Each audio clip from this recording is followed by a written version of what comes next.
Listen to me, world. America, world, board gamers everywhere in the universe, the moon and Mars and beyond. To answer this quick question, we'll answer other questions at the end of the video. Did I play any games? I did, because I didn't have a kid until halfway through the month. Ha ha! So let's talk about what we've done. Nick, it's rapid reviews time.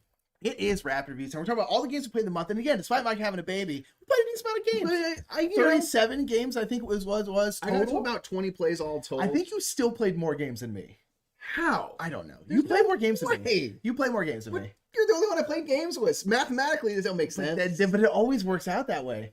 I guess I do play apps more than you, maybe. Yeah, and you play games like Joy and stuff like that. So nonetheless, this will be rapid reviews. At the beginning of rapid reviews, what we always do is we always thank our patrons of the month. We actually only have one new patron last month. Thank you, brave patron. Thank you so much, TC, for being a new patron. We really, really appreciate that. Make sure to check out our Patreon. We do Q&A stuff over there. And so check out Patreon if you want to. But thank you, TC, for being a new patron. We really, really appreciate it.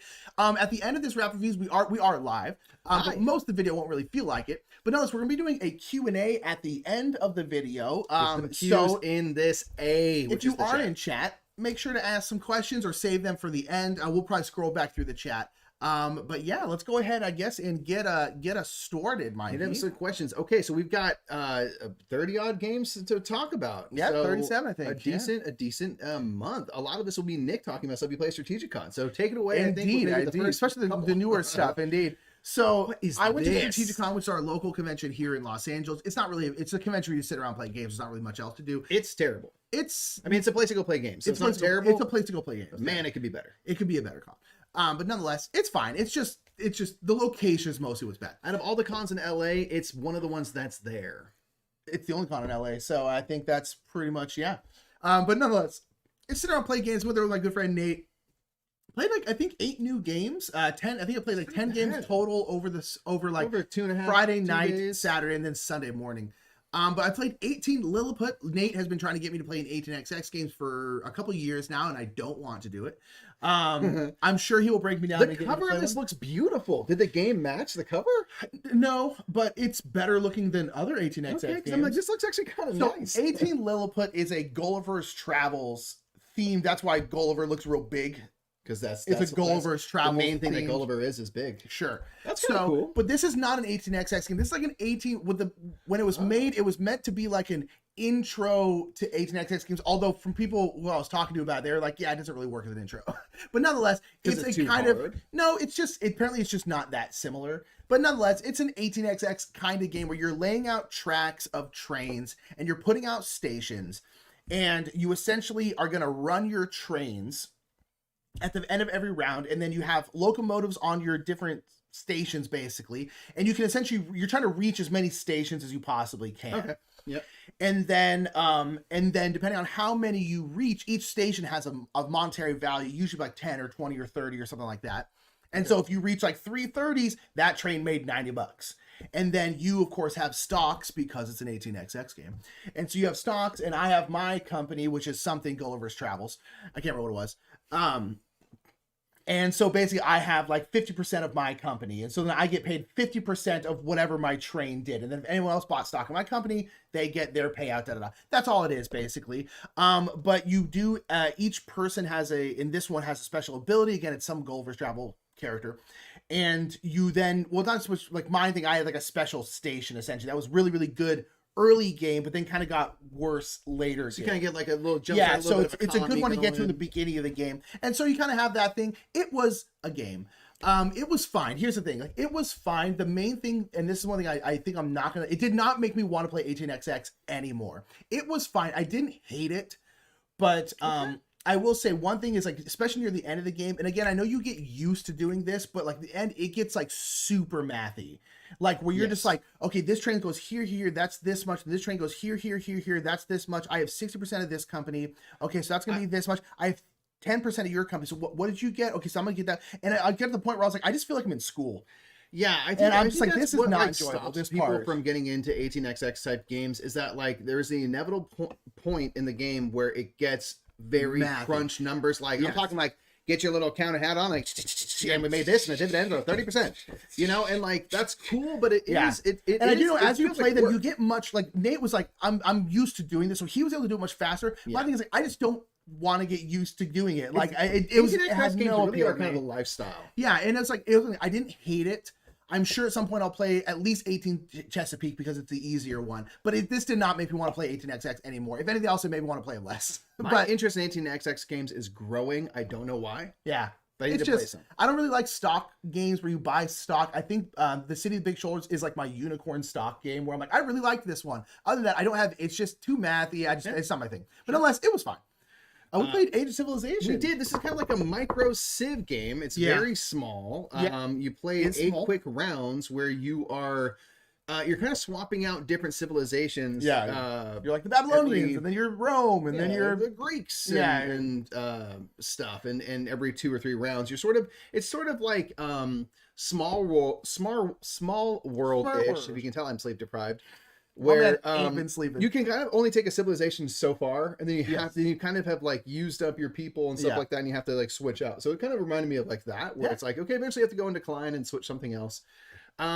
It was a cool little game. It had like all of the, I like various Civ games because they all have the same stuff. It's like, you're going to build some wonders of the world. And you're going to build up this thing. And at some point, you're gonna be in war, and like it's just like the similarities with them all is cool, and the fact this all fits into this like teeny tiny little box, I was like, that's kind of cool to give you like a Civ game in like 25 minutes. And there's a lot of different civilizations. They're all pretty different, which is pretty cool. Yeah, it's so like that was pretty cool. Yeah, I was into it. So I like this game. Yeah, I'm not really into the Civ theme in board games. I like it I love Civ 6. Like, I'm a big Civ fan in terms of like video games, but for board games it doesn't translate as well for me for whatever reason. But nonetheless, this was a cool little micro game with a lot of different Civs. It was pretty cool. Yeah. Cool little Civ game. Ooh, Saddle Thoughts, it's your birthday. Happy birthday. Happy birthday to you. Everyone follow the Board Game Garden, by the way. Indeed. Board Game Garden's great. I played Bandara. You did. Which is a small little filler game about birds. About burbs and dice. Burbs and dice. Apparently it's like Biblios. I never played Biblios, but that's what I was told when we were playing it. I liked it. It was a good little filler game. It wasn't anything groundbreaking, but it was cool. It was like this game where you have essentially like 3 rows of dice. I think it's like 5 dice, and they're kind of just random values. There's 6 D6s, and then you're essentially on your turn, you draft like one of the birds that's out there. I think there's like 3 or 4, and that bird essentially going to give you an ability that you can do right then, and then has scoring on it. And the ability mostly is going to be, actually almost always is going to be manipulating the dice. You can like flip 2 of the dice. You can like increase them or decrease them or do something like that. And basically you're trying to get the dice in a certain way to then score as best you can, because then you're going to score all the cards that you've drafted. So the card might be like, for every straight that you have, for every 3 amongst all of them, you'll get a certain amount of points. This kind of stuff. So you're essentially trying to just draft a card that you think you're going to be able to score well, and then manipulate the kind of dice area to make it score for you as well as possible. And then maybe try and make it so the other person can't score as much. And that's it. That's all you do. It's pretty short. I think it was like 15 minutes. We played it while playing lunch. We played it while eating lunch, rather. You're also playing a game called Lunch. We're playing a game called Lunch. If only. I really liked it. I thought it was good. I thought it was, it's a little filler. Like, if I was like $15 and saw somewhere, I'd pick it up. I thought it was fine. Yeah, it was good. That is Bandara. Indeed. Bora Bora. This is We're still on. This is all still strategic. I'll be over here. I played a lot of lower alphabet games. Getting after a classic Feld. Yeah, which I think is getting remade right now. Isn't Queen redoing this one? I think they are. I think so. But nonetheless, Bora Bora is an old Stefan Feld game. It's good. It's interesting. It's not my favorite Feld by any means, but I thought it was fine. It's a game where you are essentially, it's kind of got like an interesting dice. Your dice are essentially your action workers, and so you roll out your dice, and there are a couple different, there's like 6 different actions, and you place your die on an action to do that action, and then the higher the die, generally the stronger the action, because there's a lot of different things where you can get you can get different people to be in your village, like men and women and stuff like that, and then there's like 6 of them. So if you put a 6 down, you can choose any of the 6. Nice. You can put a 2 down, you can only choose the first or the second one.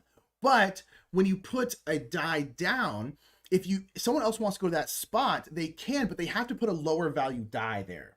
So it's one of those situations where if you roll like three right. sixes, that's usually a bad thing. You're gonna get like one good action, then you might not be able to do anything else. Yeah. Yeah. And so like it's one of those things where you kind of want like a 6-4-2 or something like that. Something where you can kind of get a good amount going. Strategically declining values. Yeah, and then there's like different stuff where you're gonna be getting like jewelry, and you're gonna be getting like special powers. There's these cards that you can play that like will manipulate stuff where you're like, oh, you can put down a die, but you can play this card then, and then that die essentially acts like a 6. But since it's a 2, you can place it on this action, but you can use it as like a 6. And a whole bunch of stuff, lots of different points, like Feld stuff. Every turn there, you have to fulfill an objective. You have to. And so a lot of the stuff you're trying to do is trying to fulfill one of your objective tiles. And every turn you have to take a new objective tile.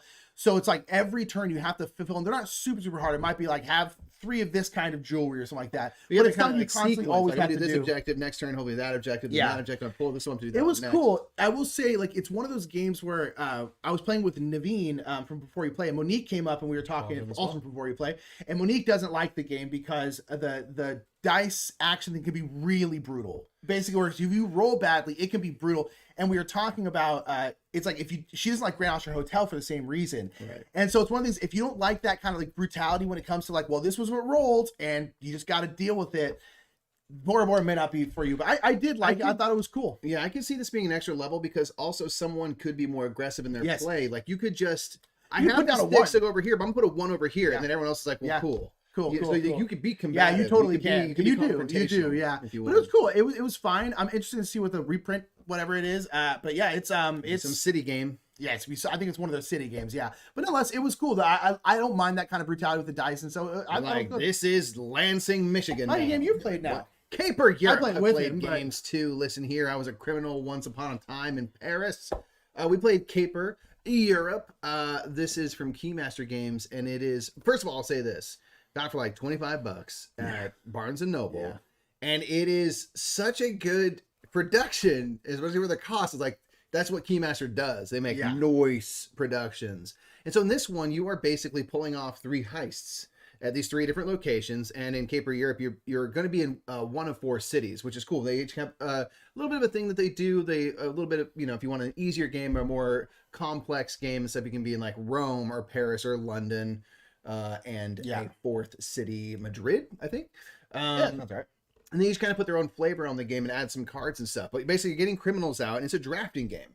Yeah. So you're gonna go from a criminal round to a gear round and back and forth. And so if you're in a criminal round, you have these criminals. You're gonna choose one to play. You choose one of the 3 locations that they are at. So now they are working as part of that crew on that heist. Then you pass your cards back and stuff, and then you get gear, which you can also attach to locations. And everything is kind of like combination set collection-y type stuff, where you might have a criminal that says for every blue card you have in this area, which is like the Paris color, for every blue card you're going to get a coin or something. So now you might want to try to like chain together blue stuff, and the blue thing, if you put like that criminal last, it also retcons, so you like gain those things then. And there's also like points you can score for like if you have a blue yellow green or something like that. So it's all kind of set collection combo building, and that was really satisfying because you can like put together these really kind of slick combinations. You're gaining money, which you then spend in the gear rounds, which mitigate and manipulate like the other kind of cards you have there. And what you're kind of doing on a lot of them is you're vying for control of that location. So there's this kind of tug of war at all 3 locations for this little caper marker. And if you have it kind of on your side, then you will have won that location, which that will be worth some points. That location might also provide an end game ability or some sort of further scoring. So it really is just kind of this tug of war of like, I'm going to focus on this location over here. Nick sort of has that one shored up. I don't think I'm going to be able to wrestle it away from him, but maybe I'll put some criminals and gear out here that'll just score me points and stuff. And you're kind of dealing with a tug of war of all 3 of those locations. 2-player game, plays really quick. It's slick, a great production. I was just like blown away by like, man, it's beautiful, it's awesome, it's very affordable. I'm like, that's just like, I got great. No notes. No, it was great. It's a great little 2-player game. Yeah, it's not Mike said at all. There's not much else to say. Compelling theme and stuff. Really fun. Good. We love 2-player games, so really good. You played Katan Dice game? I did. I was waiting for a prescription. I saw your list and I was like, what? I was waiting for a prescription at Target.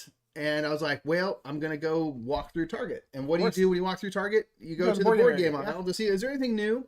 And there wasn't anything new per se, but I'd always heard that Catan Dice game was good. It's a little rolling right. And I was like, you know what? I'm going to go to the Starbucks, also in the Target, and I'm going to buy this game, which was like $12 or something, and play it because you can solo it and stuff. And you're kind of rolling out dice to get resources, and you turn those resources to build roads and settlements and cities and things. Okay. And it was really enjoyable. I liked it. All right, cool. I liked it. Like, we don't need like Catan in our life necessarily, but it's like, I'll play this because it's just a sort of roll and righty like thing. I'm like, yeah, why not? You know, like the Cataniverse is cool enough. And like, I had always heard people say this is really decent. And I was like, you know what? For $12, I'm bored. I'm going to give it a go. And if nothing else, it kept me busy while I was waiting for my prescription, and I would play it again. Hey. So Catan Dice game. Okay. Get wrecked, nerds. It's fine, especially for $12. Why not? Hey, I thought it was the perfect when filler. did you play the Katan Dice game? I was very confused. I'm not gonna impulse lie. purchase. Yeah, that's fine. $12. Who cares, right? Again, board game publishers, if you want us to keep games, make your games small and cheap. If it's small, we'll probably keep it forever, just because it doesn't take much room. It's sitting over there. It's like, it's not taking up any space. No, it's fine. It's fine. Oh, that's how that got there. Yeah. I saw that there like a week ago, and I was like, where did this come from? That makes sense. We also played Creature Comforts. Creature Comforts. You came out. You got away from the house for a second. You came over to my place. I bought this for myself as a congrats for having a kid. You did. Free Father's Day gift to myself. I bought Creature Comforts because it's about creating a comfortable home, a den. Very cute theme. Very cute theme. It's I feel like this is more accessible Everdell. Yeah. Just because in Everdell you can, if you really know what you're doing with a lot of stuff, you can really have a very different game than a new person playing that game could have. And Creature Comforts is just a little bit more like, yeah, it's easier. Everyone's on even ground, but it's a similar theme where you're cute animals you like literally are buying for comfort. Yeah, you're literally which are your comfort, which are your points. Trying to get comfy. And you're doing this by you roll out 2 dice, your family dice. Yep. And then you assign your workers to various places on the board, and no place is blocked. No. Everyone can go everywhere. And they all have different things they're going to do. You might be able to get some cards, which will be different comforts you can buy. You can go to another area to build like tools and stuff, which will give you different like game breaking powers and stuff, or end game scoring. You can go up to the meadow, resources, the valley to get like your main hit of resources, or to the river to get some stone and stuff. But the thing about it is, all of them to get various things, you need to have certain value of dice. Yes. And you roll your 2 little family dice, and then there's 4 kind of village dice, which are everyone's going to use. And you do not know what the values of those are. Yeah, so when you're putting out your workers, and then hoping that you can actually be able to use that do action. that spot. You know 2 dice that you're going to have, but you don't know the other 4. So one of the spots might be like, you need to go here, you need to have 3 evens. You need to use 3 evens. Now, if your family die, you roll 2 odds, like, you might be able to do it, but like maybe if you roll 2 evens, you're like, okay, I don't know, but there's a very good chance I'm going to roll an even with those village dice. Yeah. So this is probably a safe spot for me to go to. Yeah. So you're kind of doing that to collect resources to build different comforts that are like instruments and soup and bread, and the soup and bread go together for points and stuff. And it's a cute game, very light, accessible, family weight, which is Kids Table Board Games does games of this similar weight, Wreck Raiders and stuff, where it's like not too hard to get into, but there's a little bit of stuff to chew on. Very adorable, sweet theme. So I enjoyed it. I'll be happy to play it again, and I'm really happy to have it. I got it because I figured my mother-in-law and my wife would really like to play that they would as well. And I was like, cool, this is gonna be a great game for the household, even if it's not like necessarily for us, like this is my favorite game of the year, but it is a super solid game. Yeah. And they're making it's set in the Maple Valley. They're making another game called Maple Valley that's set in the Creature Comforts world. I'm okay, gonna want to know about that because I love the world. Look at that dude. Yeah, it's like an easier Everdell. Yeah, it's good. Really good. You gotta play Dead Reckoning. I was supposed to play Dead Reckoning. You were so excited to play it, you got sick. I got sick for like a week, and I was out of work for like a week, and so I got sick like the day before we were supposed to have a big old stream with Paula Deming and John D. Dang Clare, who made the game. John D. Clare, also maker of Space Base and such. You can see behind Nick's head over there. So Dead Reckoning is a pirate game that uses the card crafting system that John D. Clare created in Mystic Vale, in Edge of Darkness. And then now Dead Reckoning, where it's a deck building game, but your deck of cards never grows, because instead what you do is you modify, you augment the cards that you have as they get stronger and stronger and do more and more things. And this one is set in an awesome pirate theme where you're going around to get resources from like these different like deserted islands, and you're going back to port, and you're managing your ship. You can change stuff on your ship and add more sails so you're quicker. You can add more weaponry so you can fight, because you can fight each other and stuff, or you can fight these kind of like AIs, NPCs that show up, these kind of like marauder groups, and you can go fight them for resources and stuff. And it's super duper fun. Yeah, I really enjoyed I was watching it at home. It seemed really cool. I really want to play this one again. It's very not available. It was a Kickstarter, and it's delivering places and stuff. And I think the Kickstarter and such, and then specifically the late pledges, I think did better than maybe people were thinking. So there's not really copies around. Oh, not any spare copies? Yeah. But John said, so they did 2 Saga expansions, which sort of like introduce new elements in a sort of episodic way with a bit of story, and they're gonna be doing more this summer and stuff. So John's talked about there's gonna be another Kickstarter for this. Oh, cool. And stuff. And so it was super duper fun. John brought his own copy for us to play, and he's got a copy for some reason. But he only has like one. Yeah, so yeah. He's waiting on his copies. Yeah. It's really fun. It seems just cool. You can go sail around, you get your resources built up, and there's just a lot of fun stuff to mitigate, but it's kind of like a piratey themed game that I'm like, yes, this is where other kind of pirate games fall short, where they're a little bit like, yeah, then you take over these islands. You're like, yeah, that's called Puerto Rico, and like that's an actual place. This is more just fun part. And you're like, isn't this fun? You're like, not for the people that live there. And this is like more like swashbuckling. You're going to these islands that are not like real places, not inhabited. So I'm like, thank you. That's like the tiniest changes. It's just saying, it's so easy. Island doesn't have people living on it. I'm like, then by all means, take all the stuff from the Bring island. all your You're not realm. hurting anybody to do it, you know? So this one was really fun, though. I really liked it. Looks awesome. The battle system, you're dropping cubes the cover is into gorgeous. this tower, which does a bunch of stuff. It's Elo Tool. Cool. Some of Elo Tool's best work with that cover. It's so good. Really fun. I'm going to play Dimension, Mikey, which is a game I've always wanted to play. Yes. Because I didn't know what it was. The balls. The bunch of balls. Bunch of balls. So the Dimension, it's like a little abstract strategy game. It has no theme, doesn't even try to. You gotta love it. You love to see it. But nonetheless, the thing is, it's got these spheres. It's got these.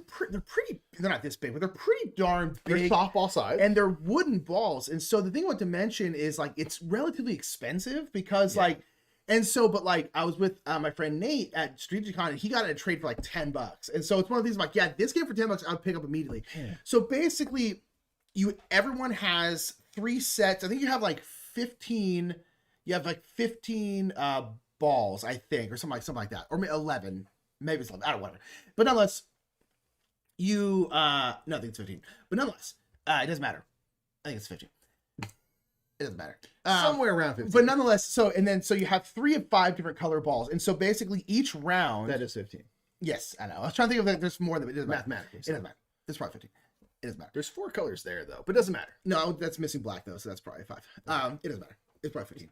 But nonetheless, so basically you have the balls, and then the middle part you have area where you can kind of stack your balls. It's like kind of like a lifted cardboard thing with little holes in it so they stay in place. Okay. And then every round, like 6 cards are going to get put up, and those are essentially going to be the rules for the round. So the rules could be like white cannot touch green, orange cannot have anything on top of it, black cannot have anything below it, black must touch orange. You can only use 1 white. You can just like 6. You have to satisfy all of these? You have to try to. Yes, you will lose points if you don't. So you have to try and satisfy all of it. And then there's a timer. I think it's like 1.5 minutes or so. And then you just have to build your thing. And it's tough. It's tough because you're like, oh no, orange has to have black. Crap, so that can't go there. But no, then black can't be on the bottom though. So it has to. And it's really, really hard. But it's really fun because it's just a little spatial puzzle.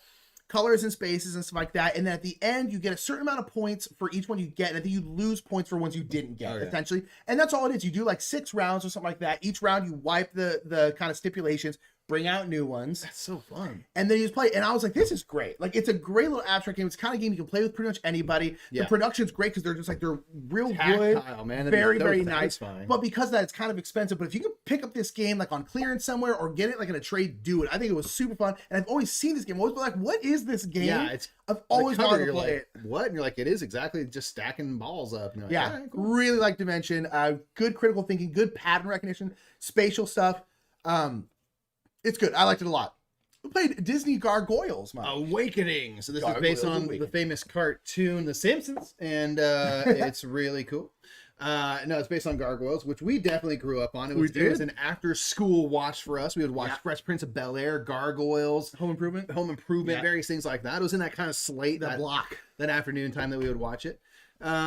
And so it was fun to play a game set in that world with characters that you're like, oh yeah, especially for old timers like us. We're like, I remember these characters would come to life at night. This is from Ravensburger. This is what they kind of have focused on. What they crush at ultimately. Yeah. Yes, by making these like mass marketed games. Like they're aiming for the mass market. This is a game that's in Target and stuff like that, big box stores. That actually the co-op that is actually good and fun to play, that gives you decisions and is not that easy. We got wrecked. And stuff like that. And you get meaningful decisions to make in a world that's familiar or nostalgic, I dare say. Unless you work together with friends. And that's Ravensburger's like MO lately is like cooperative, fun. If you can, attach it to an IP that people like. Very accessible. But give people a game that actually is worth playing. That you can get into. And this one fits that category. Yeah, it was fun. It was honestly, again, it's one of the games where it's not the greatest game ever made, but like it was fun, and it's got this big 3D board. My only problem is you have to take apart the building. Yeah, so you build this like city with all these different things, and you can actually jump off them and glide and stuff, which is cool. But you have to completely assemble and disassemble everything. A real big bummer. You're like, unfortunately, but yeah, but it's really really cool. You're doing like different like missions essentially. There's a couple different games in there. Episodes. Yeah, essentially like 4 episodes, which is super cool. And they all play differently, and they are pretty darn different. And then you like go up on top of the building, and you can jump, and you can like glide down. It's just super cool. And like, it's again, it's we talk about. I feel like every time we talk about Ravensburger particularly, it's just like they make really good games that are very accessible, that are going to get picked up at a place like a Target. Disney Gargoyles is in Target, and it's just good. It's just really really good. Yeah. So it's like a game that we can play and enjoy. Like, is it our favorite game? No. It's not for us. It's not meant to be our favorite game, but it's a game that I will play. I'd happily play it again, especially when it's like, oh my God, I watched Gargoyles. I'd love to play that. I'd be like, I will absolutely teach you that game. No problem. Gladly. No problem at all. That's huge. Indeed. That's absolutely huge. I'm going to play the old El Grande from 1995. I was 6 when this game was released, Mike, which is kind of weird. That's weird. Yeah, man. You face your own mortality thinking about that, man. Indeed. We're doing good, Luke Pickles. Thank you for being in the chat. We're going to kind of talk to chat at the end of the video, but thank you for being here, Luke. Hi, everybody. But nonetheless, I played El Grande. I played this also at Strategicon. This is a game that it's kind of considered like classic. Yeah, the godfather of like area control games. And yeah, it's classic area control. It's like it's a game where you're in like kind of medieval Spain, and you're putting out cubes, which are your people, in different areas trying to gain control. There's a big old king They didn't have little meeples? Oh, so you're playing like an old version. Yeah, this is like the original version. Yeah, wow, they weren't even meeples. Weren't even meeples. This game predates meeples. Predates the meeple. We had no idea didn't have the ability to cut wood in that way. Yeah, exactly. Crazy. But nonetheless, and then there's a big old king, and you basically can't do anything. There's different provinces that you're putting people into. And you can't do anything in the spot where the king is, or anything the king is like touching. So like you have to like, kind of, and you can move the king around and stuff like that. And then basically each turn you're gonna bid a card essentially, and your card will. It's like 1 through like 20 or something like that. And basically the higher the number, that's who's going to get to go first. Turn order, but you're going to put fewer people. You put people for a few of your caballeros out. If you choose like the 1, you're going to put out like 5 caballeros. You choose like 20, you're going to put out any. But then you essentially have these like 4 or 5 cards you get to choose from. And those change out the stuff a lot, where it's like, could be like, you get to choose one province and move everyone to a different province. And so you basically get to manipulate the board through this. And it's cool. It's one of the things, like straight up area control like this is never gonna be like my favorite kind of game. But I was like, you look at it, you're like, oh yeah, this is why this game is this popular. This game still holds up great. And it was one of the originals. And it's one of those things where it's like, yeah, this is why this is considered like the godfather of like area control games, you know, other than like war games, because like, yeah, it was good. Like, it was just like, yeah, it was fine. Again, it's like one of the things like I don't feel the need to pick up El Grande, but like I'd gladly play it again. It was cool. You got to respect it for the classic that it is, and it deserves its status as a classic. I played on Board Game Arena. I had no idea what was happening. I lost terribly, but I now am like, oh yeah, I see how you can. I get it now. Haley says hello. My dad's Tim Viernick. We love Tim. Hi, Tim. Hello to you and to Tim. Hello. I played Pipeline. This is a game I've always wanted to play. Another Ian O'Toole cover. or I guess art throughout the game. Pipeline is a game where you are making pipelines. You're getting oil, you know, doing stuff like that. Those kind of manufacturing games are always, they're just, because everyone understands manufacturing, right? It's just like, yeah, you got to get this stuff over there. You got to build pipes to do it. It's cool. I really, really liked it. I liked it a lot. And basically what you're doing is like you will put out, there's kind of like this big cross of actions. And then you essentially are putting your worker down on one of those actions. You get to then do that action. And mostly what you're doing is you're like buying pipes. And those pipes, you're trying to make a big network of pipes. There's like orange, blue, and like silver, which are the 3 different kinds of oil. And you can then buy like crude oil, again, in orange, purple, and silver. Not purple, blue. And essentially, and then you have your little board, which has essentially a bunch of different oil tanks on it. So when you buy crude oil, it goes to the bottom of it, and that's where you have to hold it. And you essentially have to have tanks to hold it. And then basically what you can do then is you can run your pipes. And what that does is that essentially is refining your oil. So you can make like unleaded or unleaded plus or like premium oil or whatever, something like that. And so, and then the longer that pipe is, the more you can refine it. So essentially to refine it from crude oil to like silver, because it's all different depending on the color, but it's like silver might be like to go from like crude oil to like the next step up might be like 4. And that means that pipe has to be 4 long and go. And the next one might be 3 to go from like the middle tier to the higher middle tier. So if you have a pipe that's 7, you can go straight up to the next one because you've done that. So you're essentially trying to build up your oil, build out your networks of pipe, and then you're like fulfilling contracts. A contract might be like, you need 2 blue oil of like the top tier and then 1 silver of like the one above crude. And so you essentially have to have that oil and then you fulfill the contract. The contracts are interesting though, because if you take a contract, you have to fulfill it every round. And if you don't, something bad happens. So it's just you're building out your pipes. It's super cool. And then you can put out these machines, and you have a machine, and the machine essentially, when whatever you connect the machine to, when you run your machines, it costs you money, but it essentially runs all of your pipes. Whereas when you normally run pipes, you choose a tile, and then any pipe that goes through that tile, you can run those pipes. And so it's super interesting. And we played 2-player with 2 players, especially if you're not like you're not AP prone. It's really quick. Like we played it was like 45 minutes. It was really fast. It made me really excited. I liked it a lot, just because I'm like, okay, it seems like the spatial puzzle could be really interesting, but the fact you can play it snappy, I'm like, oh. Yeah, it was cool. I liked it. I've always wanted to play it, and finally got a chance to play it. And it was good. Nice. I was gonna play Russian Railroads, Mike. This is a game that I think you would like so much. Oh my gosh! I almost bought Ultimate Railroads on just purely on your hype. We might still have to get Ultimate Railroads. So Russian Railroads unfortunately is out of print. There is Ultimate Railroads, which is Russian Railroads with all the expansions. The problem is it's like $100 because it's like a big. But it's better than Russian Railroads, which is like $250 because people be gouging the prices. Gouging that price. So I was wrong. I always thought Russian Railroads, not knowing anything, I thought it was like an Iberian Gauge or like a Railways of the World. Like I thought it was like a train game. Yeah. It is not. It is just an engine builder. Yeah. That's all it is. I didn't know that. I figured it was the classic like pick up and deliver, build routes. No, not at all. Yeah, and so there's a bunch of different actions, and you basically have your workers, and it's worker placement too, which is great. So you put out workers, and then basically you have 3 different tracks, and you can put out tracks. There are different kinds of tracks. There's like brown, and then like gray. Black is like the first one, then it goes to like gray, then to brown, and then to like tan. And those are essentially our better tracks, essentially. They give you more points. Upgrading your technology. And then you're kind of running those trains, and then you put locomotives at the front of each of those tracks, and that essentially, if you put a 4 locomotive, that means you can go 4 spots down that track. And then you can get different kinds of like industries that you can like run and stuff like that. And there's a whole bunch of, there's essentially new kind of, I can't think of how to put it. I think they're called engineers, but they essentially give you another worker placement spot. And it's really good. I played and I was like, holy bananas, that's good. Like to the point where I'm like, man, maybe we should just get Ultimate Railroads because it is. Down, man. I really liked it. I think you would freaking love it. I think you would love a train so theme, much. so that could be really cool. And yeah, I mean, Russian Railroads obviously is very well loved enough to get like an Ultimate Railroad thing, which was I think Kickstarter a couple of years ago and did very well.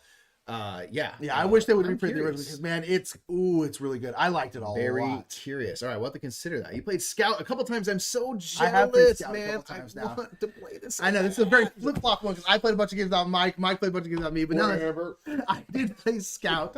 I played Scout a couple times. You'll hear about next month because I played it this month already. Right. Scout is a Spiel des Jahres nominee. It is a trick-taking kind of game. I don't know if it is, but it's a ladder ascension game where essentially if Mike puts out a 4, if I'm next, I have to put out a higher number of 5. Or if I don't have a 5 or I don't want to play a 5, I can instead put out like 2-3, like a 2-card straight. What beats a 2-card straight?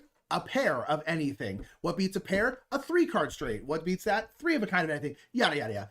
You're ladder climbing, essentially. You have to build a more valuable hand. Yeah, and so what's so interesting is everyone gets dealt their cards, and then you pick up your cards, and you cannot move them. They are stuck right there. That's such a, right away. That's such an interesting thing. Normally, you get cards, and you're like, "I put this over here, over here." It's like, no. This is what you got. So your stuff might be like, "Oh wow, I have 3 8s just in a row, right here," or there might be like, "I have nothing." But here's the thing: each card has 2 different sides. One side might be 8, the other side might be 2. One side might be 3, the other side might be 10, whatever. And so when you see it, you can see what's on the other side, and so you can choose at the end of the game to flip your hand over. The entire hand. Now, again, you cannot move anything, but you can choose at the end to flip your hand over. And so you're playing out these cards, and so much of the game is trying to get your hand into something good. So if I have a 4 here and a 4 here and 1 card in between, I want to try and play that card because then my 4s come together. Right. And now I have a pair I can play later. And then throughout the game, you can do something called scouting. You either show or you can scout. And when you scout, basically, when you either can't beat it or just don't feel like it, you can give that person a point from the little point pool, and you can take one of the cards that they just played down. Right. And when you take that card, that's where you can choose either side. You can choose one side, and you get to put it wherever you want. So you're like, you know what? I have 2 8s. Mike just put down an 8. I'm going to grab this, slot it here, and now I have 3 8s, which is pretty strong. And so you can do all this stuff to kind of manipulate it. And then whenever you do play something, like say Mike put out 2 3, I put out 5 6, that's a higher straight. I then will take Mike's cards and put them face down. Every face down card you have at the end of the round is worth a point. So when you outdo something, you get to take something, and it's so much fun. Oh my gosh, it's so much fun. It's so really based good. On your enjoyment, do you think this should be the Spiel des Jahres winner? Cascading is nominated. There's some dust ups about people saying that should be a Kennerspiel. It's too heavy for a Spiel des Jahres. This feels like a perfect nomination for a Spiel des Jahres. Here's the thing. Based off of what Spiel des Jahres, we're getting into the nits and grits, which we don't need to do right now. Based off what Spiel des Jahres normally is, which is very, very light accessible family games, I think this is too heavy.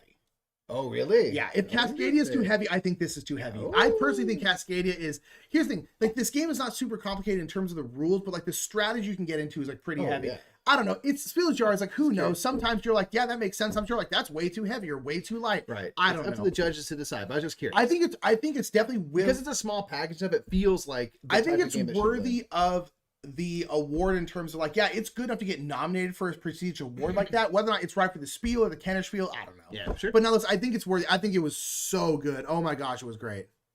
Mike, talk about this game now. We played Sherlock Case Connection, and then I got so inspired that I finished watching Sherlock. Finally, I watched season 4, which was amazing. This is a light game where you are trying to basically put out a tableau of cards in front of you to sort of wrap up all of like the loose ends. You have a suspect, so you have Moriarty or someone, and they're gonna have these different types of evidence. They might have like forensic evidence, witnesses, and then like technology, tech or something like that. Yeah, something like that.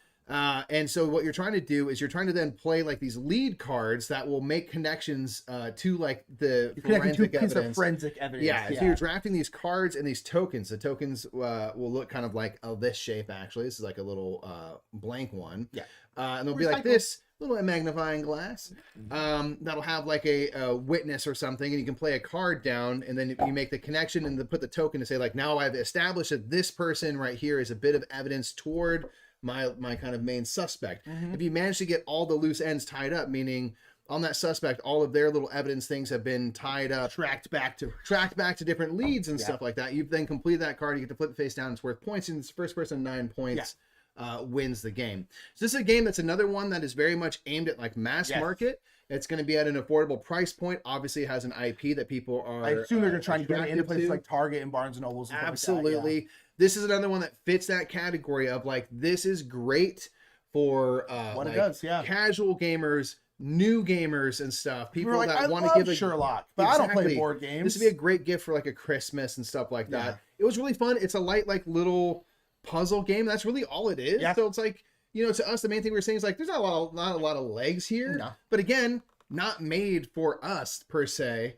No, it's not made for us. And so I enjoyed like the puzzle and how you're doing it. And it's very easy to get into. It's just kind of card/token drafting. So it's one of those things that like subtly and quietly introduces training board game people concepts to be board gamers. Yeah. Of like, oh, I should draft this so that Nick doesn't take it and stuff like that, where you're not really aware that like, this is something you're going to see in all of this behind us in the future. So again, as like a mass market game with a mass market IP that people are going to buy just because like, oh, Sherlock, but it's a real game. And again, it's not like not my favorite game, but it's like, hey, you're not just flipping a spinner and going to the space because it told you to. You're making your decisions and trying to be as efficient. And the puzzle building is cool. Is actually like the first one we got, like the first I had Moriarty was like really easy.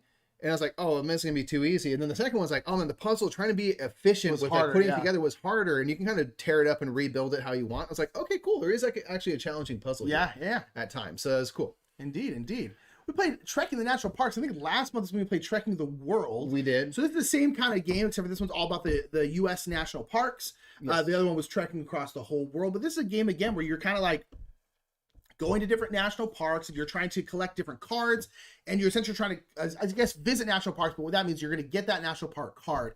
And it might be like you need to have 3 red cards and 2 green cards. So you're essentially kind of trying to get these cards, trying to get to that spot, turn those cards to get that and get points. It's very, very similar to Trekking the World. I feel kind of the same way about Trekking National Parks as Trekking the World, which is like, yeah, this is cool. Like, this is good. Yeah. Again, it's pretty. I like Trekking the World a lot better, mostly because I think it's a lot prettier. This one is very, like, earthy. Which is cool, but it's like you just end up having a very big brown board. Yes, like, exactly. You could have more like greens Trekking the and World more was different like earth tones. Gorgeous. It was all super colorful. colorful. So my thing is, it's like in between the two, I would choose Trekking the World is like a few years newer and it shows.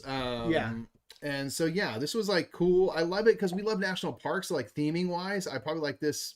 I mean, I like both themes. I love this parks. one, but I'm like, oh, but the other one looks so much better. If this one had production over there of Trekking the World, I would like this one more because the national park theme interests me more than just like jet setting the world kind of thing. But no, it's really great. Cool. Light gives you kind of Ticket to Ride vibes. Yeah, it's a good game, and again, it's the kind of game great for families kind of thing. Oh, yeah. We also play Trekking the National Park Trivia, which is just like a trivia version of Trekking the National Parks. Or it's not even a trivia version. It's literally just a trivia game about the national park. Yeah, and they have another one for World as well, which we played. I actually really like these trivia games because it's something that we're interested to learn about. Yeah. And like they do kind of like Wits and Wager style. Wits and Wager style, where it's going to be a numerical answer, and it's the closest without going over is the one who wins it. So you don't have to like be a genius to play. You don't need to know how many visitors Yellowstone has every year. Then whoever wins a question gets a bonus question, which is a specific answer question. So that's like a little bit harder, which is cool. Which is cool because it's like, okay, we get a chance to flex your knowledge there, but you get to learn about really interesting stuff. Like the national parks are things we're genuinely interested in. So if you like a trivia game, this or Trekking the World trivia game are both really fun, interesting trivia games. Indeed, for sure. What was that, Misfit in chat? Hello. It's been a while.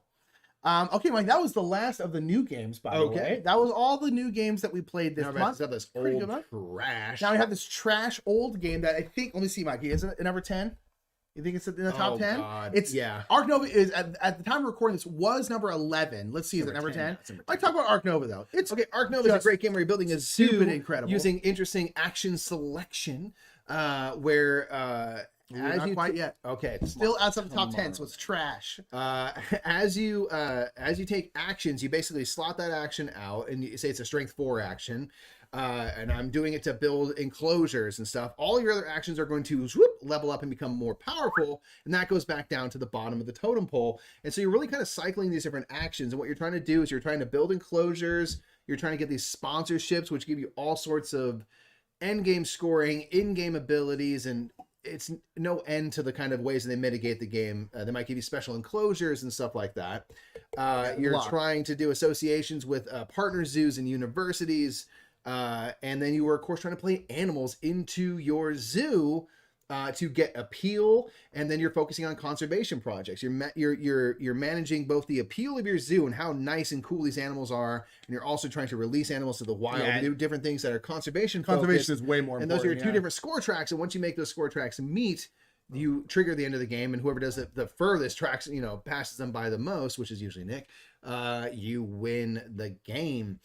This is a game that has a theme that's very appealing. It uses mechanisms from different games that are familiar and things that we really enjoy from those games and puts them together in an amazing package. So this is a game that does not bring anything new to the table that I can discern. Sure doesn't. And it doesn't matter because they really do it's like simple cooking. I will always you go to a steakhouse, it's like, it's just a piece of meat.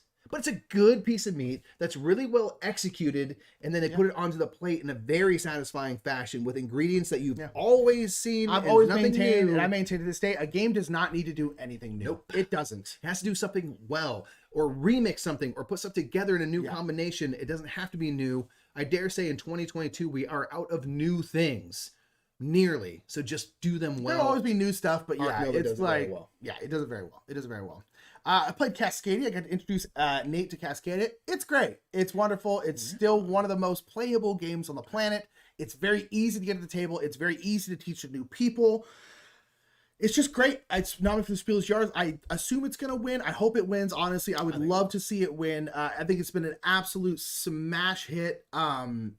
And I hope it continues to do well. It's great. Tile laying game. You have 5 different animals. They will have different scoring conditions based on what ones you just choose for that one. We'll put them in a line or put them in a herd. Yeah, and then you're just following the scoring stuff and trying to make habitats as big as possible. It's great. It's just so good. Again, it's as Mikey always talks about. It's like it is infinitely playable, and it's so easy to get to the table. It just goes down smooth. It's pretty. It's just puzzly. It's effective. It's satisfying. Great. Yes, I say yes to that. We played Casals of Burgundy. Not the new one. We played the middle one. The newish one. We didn't play the old one. We have not played the new edition that isn't the current newest edition, which I don't think physically exists yet. So I don't think there's a way to play that one. I don't think any of those exist. I've not seen it anywhere. But we did play Castle of Burgundy. And I love this. I don't know if we're going to back the new. I'm sure I don't know if we're going to back the new one. I want it because it's like cool. Yeah. I don't need it. I like this version too. This version's really great. So this version, it looks a lot better than the old version. The art's a lot better. It has a bunch of the expansions, like the solo mode. It's got like the trade round expansions, all like the kind of little expansions, a bunch of the promo cards. And so I'm kind of like, I just don't know if I need like a new version of it. But nonetheless, I love Castles of Burgundy. I really like this version. I am interested in the other version. I've been playing a lot of Castles of Burgundy. I played on Board Game Arena. I played the app recently. We played it physically. I've been on a kick where I'm like, it's great. Dang, this game is good. It's a classic for a reason. It's absolutely outstanding. It really goodness, dice placement, get some stuff, build some stuff. Everything is worth points and combos in different ways and gives you stuff. So good. So good. It's good. The new one's wild, and very cool, and people is obviously doing very well, and people are into that. I'm like, cool. I just don't know if we need it, but we'll see. Yeah, we'll see. Mike, we played probably the greatest game ever made. Greatest game of all time. Listen here. Greatest game of all time. We say this while we're doing the reviews. We mean it when we say it. If you can't have fun playing Coconuts, which is a game where you literally, if you see the cover, you literally are these monkeys launching, and I mean launching coconuts into cups on the other side of the table. Beer pong kind of. It's beer pong kind of with these fun little squishy coconuts that are oblong and not predictable in the way that they will bounce, and they will bounce. And you're trying to launch it across the table into your opponent's cups to collect those cups, and if you get 6 cups, you win. If you can't have fun playing Coconuts, you cannot have fun. Period. You're a person that I'm like, I don't want to be your friend at all. I kind of agree. Because I'm like, this is just have so fun. Be a child silly. For a moment. You can try to like do trick shots and stuff. It's a great way to be a kid. Coconuts is ridiculously fun. I just now have a kid. I've never played it with my kid. I don't care if I never play with my kid. She's a mid-30s man, am perfectly happy playing this with other adults because it's so probably the greatest game ever made. I don't care what anybody says. But Decorum, Mikey, we played a decent amount of Decorum last few months. This is a game that we're kind of like evangelizing. I feel like it's not as many people are talking about it. Don't sleep on this one. Don't sleep on it. It's really, really good. We really enjoyed it. This is we have a game house for it. Came out a couple weeks ago. Watch it. Hold on. Oh, whoa. The only problem doing stuff live is you got to ban people trying to sell you cheap stuff. Don't mind just that. You go away. Oh, go away. I'll keep talking about Decorum while Nick manages the bot. Keep talking about Decorum. So Decorum is a game where you are trying to together as a table design and decorate a house. The problem is we all have very different ideas of how we want the house to be. I want a pea soup green kitchen, Mike. And I don't want any blue downstairs at all. Okay? The thing is, it's tough to have these conversations. And we don't want to have these conversations. You know, and so I'm not going to talk about what I want the house to be. I'm just going to subtly try to make the house the way I want it to be. Yes. And so in this game, you can either add an element to a room, you can remove an element from a room, passive. you can change a wall hanging for a different wall hanging, or you can paint a room. Those are the 4 things you can do. That's it. And what you do is I'm going to add this curio to the kitchen, and then we ask the table, what do you think about that? I don't know about that. And Nick might be like, hate that. I don't know why he that. hates that. I just know that I'm offended. Yeah. And what you're trying to do is by doing this, you're starting to deduce, like, every time I put something blue downstairs, Nick removes it. Maybe he doesn't want blue downstairs. Maybe I don't. And at a few different points in the game, you can have a heart-to-heart. We can talk about, because we each have these different conditions. You can talk about one of the conditions, saying, you can say, I can't have blue downstairs. I'm like, oh, I get it. Well, I can put blue upstairs. And the point is that you're trying to get to a point where everybody is content and happy with and the you house. can do it. There is an answer to the puzzle. It doesn't seem like it, where it's like, okay, well, I can't have blue upstairs. We have to have a curio downstairs, and we have to do this and this. It gets hard. This. And it's so fun because you get into the role playing of it, where you're like, I cannot believe you would think that's, you know, a good color for the kitchen. And you're like, you know, why are you so upset? And so, it's really good. just so fun to get into. It's one that, like, Floodgate just came out, and like I hope people discover it because it's very satisfying. It's a campaign. It's kind of designed as a 2-player game. You can play 3 and 4 player as well. There's like 20 odd episodes for a 2-player game, 16 or so for a 3 and 4 player game. Yeah. There's a ton to discover. There's a couple like unlockable elements in the game and a little bit of story that goes along, but it's so fun to try to get into, like, what do you want from this house? Because it doesn't seem like we get along. And to satisfy the puzzle is truly satisfying. It's pretty great. You're like, yes, we did it. It's pretty great. So good. I like it a lot. I played a number of solo games because he just had a baby. I've been streaming alone a lot of the time. Busy. I sold my favorite game to solo, which is xlibris. I really like Still holds up xlibris. solo? Yeah, it's still great. It's it is. I can officially say I've said this for a while, but it's like it is still the only game that I think I'd rather play solo than multiplayer. Yeah. Wow. Almost every other game, if I like the solo, I'm like, cool, this is good solo. I'd still rather play with players. This is one of the few games where I'm like, nope, I would rather play this game solo. Nice. Some of that's a graphic design issue. The text on the worker placement locations is very, very, very small. So it's very difficult with multiple players because they constantly have to ask what stuff does. Which is a shame. But otherwise, this is a game where you have a fantastical library and you are getting essentially different shelf cards, and the shelf cards will have books on them, and the books need to be in alphabetical order, also numerical order. So there's like A1 through 8. A1 has to be before A3, that kind of stuff.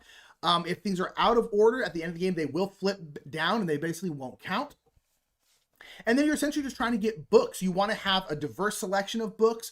You also, though, have a focus, and you want to have a lot of your focus. Yeah, your library focused on historical books. Yeah, exactly. There's also banned books, which you don't want any of because they're going to give you negative points. And so you're basically trying to manage a lot of different ways. You also want your shelf to be like perfectly square if you can, because the biggest perfect square, or biggest rectangle rather, in your shelf will score you points. Yeah. So you don't want this really weird, very stable, shelf. Organized shelf. Exactly. So there's a lot to think of. And in a solo game, you're playing against the public library, which is great. And the public library is just hoovering up books. They don't care about any sort of stacking, organization. No organization. As many books as humanly possible. And so you basically have to overcome the sheer amount of books they're going to get. But there's certain ways that you get to score that they don't get to score. So you can try to overdo that. You can outdo that. And so it's really, really fun. It's super. I love it solo. It's a fun thing that every single card that gets discarded in the game goes to the public library. So you're like, they end up so with many books stack. And so it's kind of genius because it actually does make it very difficult to overcome. Yeah. Because by sheer volume, they're going to hit even if it's random. And I'm like, man, the fact that that works is so impressive. And then you have an ever shrinking selection of worker placement spots throughout the game. In the normal game, it's ever growing. Yeah. And so the fact that you have less and less options of where you can go, and you're the one who chooses what locations go away. So you're kind of like, oh, do I get rid of this one or I this really one? like both, but you can Do only I keep do? one. Yeah. Yeah, very And cool. Luke just played it for the first time and really liked it. Well, good. I'm glad. Yes. That's awesome. Such a good game. I played a little solo Feast for Odin here. Man, I'm jealous. Love Feast for Odin. The solo for Feast for Odin is, I kind of talked about this during the stream I did, is so simple and so brilliant. So Feast for Odin is a giant worker placement game. So all it is worker placement. You could say it's the Polygonal best game of all tiles. time. You could. It's up there. It's probably still my top 10. I love it. Probably the best game of all time. It's so good, but there's like 60 worker placement spots. So in a normal game, you place out workers, you're getting polygonal tiles, covering up negatives and stuff like that. But in the solo game, you essentially are playing two colors. So like yellow and black, right? And the first round, you're putting out your black colored workers. And then normally at the end of every round, everyone takes off their workers. But in a solo game, those color workers stay there. And then the next round, you get your yellow workers. And so those are still there. So those spots are blocked. And so You're now you place blocking out your yourself. yellow workers. At the end of that round, you take back the first workers, in this case was black, and then the yellow workers stay. So you're constantly blocking yourself. Yeah. You can it never just do works. the same action spot two No, rounds in a row. you can't.